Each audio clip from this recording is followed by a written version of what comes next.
What's up, YouTube? This is Too Raw for TV. All right, so I'm pretty late to the dance when it comes to this movie.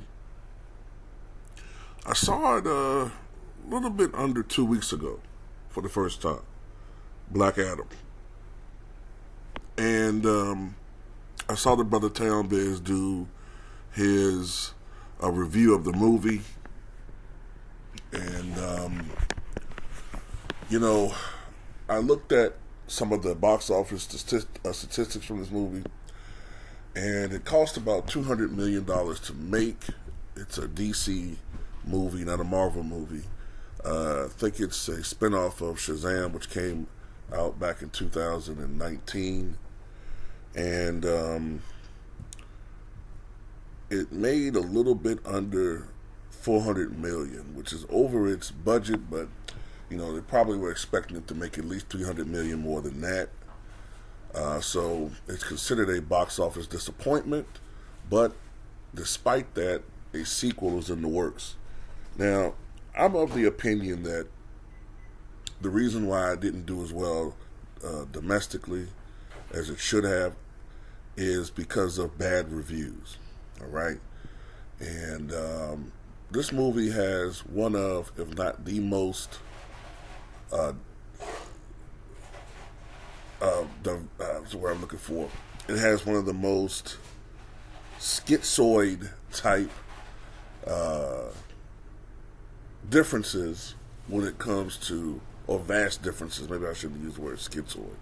It has one of the biggest differences when it comes to so-called professional critics' opinions and fan opinions of the movie.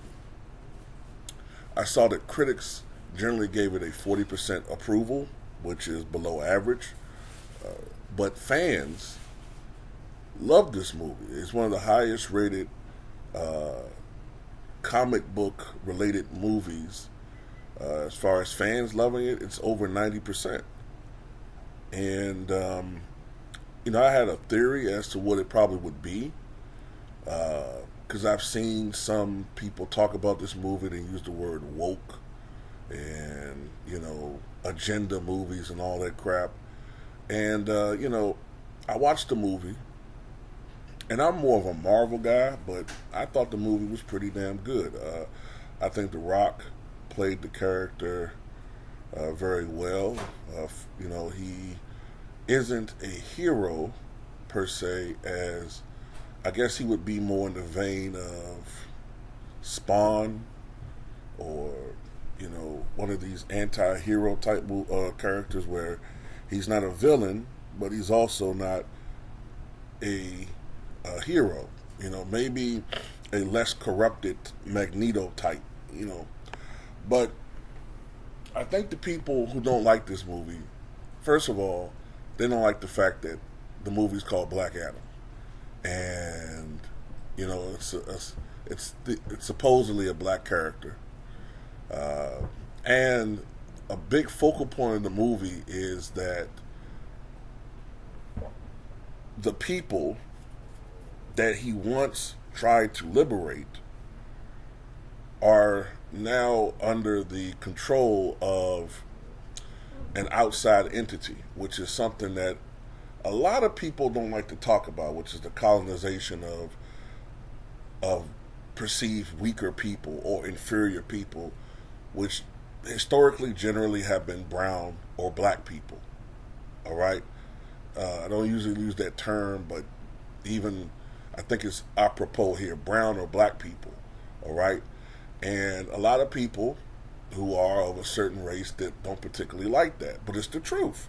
Look, this is my problem with a lot of these people who always use this term woke. First of all, Black Adam has been a character that has been of existence since the 1940s.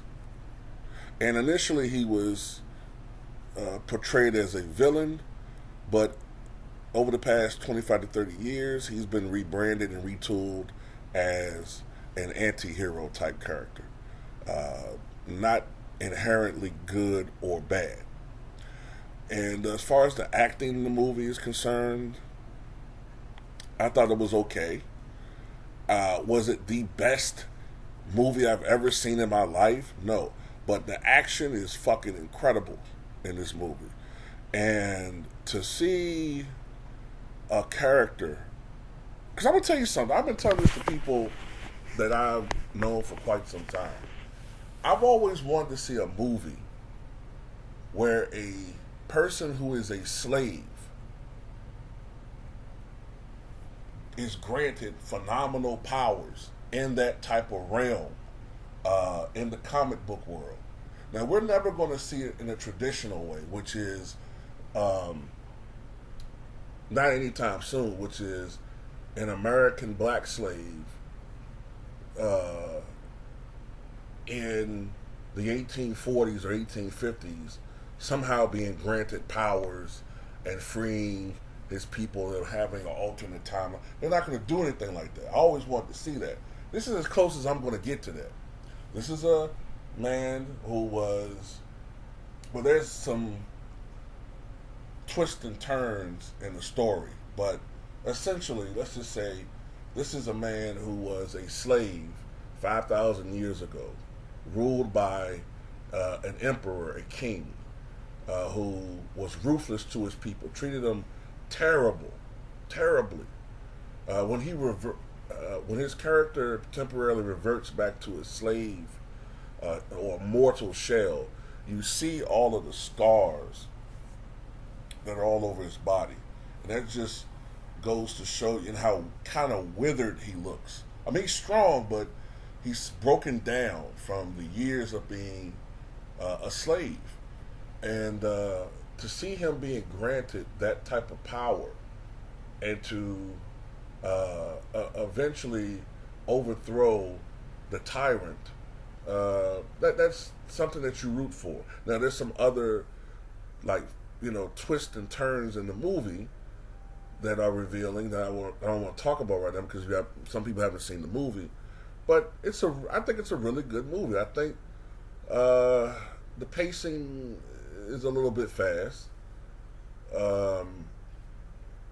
but I think the movie's strong point is the action, and I thought the acting was pretty damn good. And I think, look, when you have a movie like this with a cast that is majority ethnic, and you have the colonization angle, the slavery angle, you're already going to have people who just aren't going to like the movie. They just aren't going to like the movie. And, a lot of people say, oh, but it's just all in our minds. It's we're obsessed with race. No, it's not. Look, I can watch, if you watch my channel, if you listen to me, I can watch a so-called black theme movie and root for Ice Cube. I can root for The Rock, but I can also root for Sean Connery. I can root for, I don't particularly care for Tom Cruise. I'm sorry. I don't like him. I just don't like him as an actor. Only way I can watch Tom Cruise is if he's in some type of ensemble cast. But I can root for goddamn Joe Pesci. I can root for Robert De Niro. I can root for goddamn anybody. I can root for goddamn Queen Latifah. As long as the character is honest and likable and has some virtues, I don't care about race. As much as people think I do, I don't give a shit about race when it comes to a movie. As long as the character is honest and true, and it's a character you can root for. But I'm telling you, a lot of these people who are critics, they are snobs, and some of them don't even realize it, but they have been taught to not be capable of rooting for a black person, or they can't see a black person as the lead or the hero. They have a problem with that. And that's not on us, But anyway, I think the movie, I give it a 7.5 to 8 out of 10. It's not perfect, but it's damn sure not a bad movie. So I would advise anybody to watch this movie if you haven't already. I don't like to give away too much in the movie. I'll just say that his powers are sort of like Shazam's, but his strength, his abilities, they're on par with Superman's. And he's considered the strongest being on Earth. And so anyway, that's all I got to say about Tom. You guys think?